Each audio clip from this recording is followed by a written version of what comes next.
The Transition Monitoring Group has applauded the Independent National Electoral Commission for maintaining transparency in the ongoing efforts by some constituents to recall the suspended Senator Natasha Akpoti-Uduaghan, who represented Kogi Central in the National Assembly.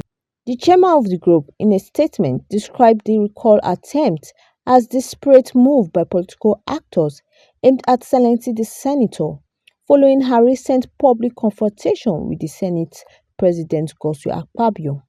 TMG also expressed concern over the political undertones of the recall process and called for a thorough investigation into allegations of sexual harassment and abuse of power which have recently come to light. The group further described the development as embarrassing for Nigeria, warning that it could have far-reaching implications for the nation's democracy if allowed to proceed without proper scrutiny. While Transition Monitoring Group commends INEC for conducting a transparent step-by-step process in the exercise up to the counting of the signatures collected from Kogi Central, it is worth noting that the entire effort from the onset had been a mere charade and an aberration of Section 69 of the 1999 Constitution as amended. For whatever it was worthy,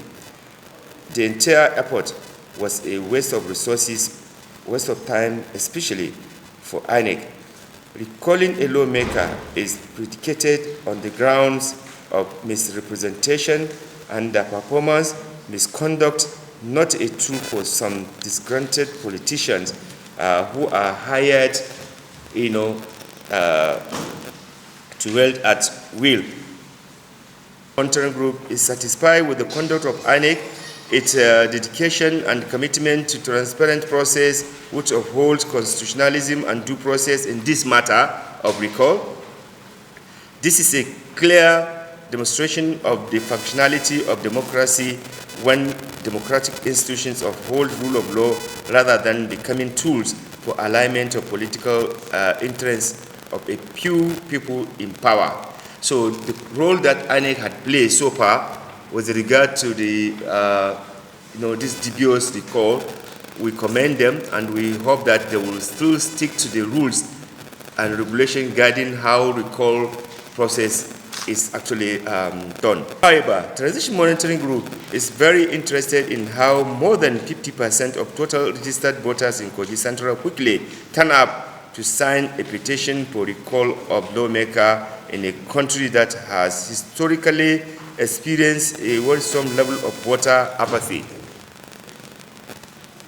This occurrence calls for deeper insight and then can only be brought about the thorough investigation.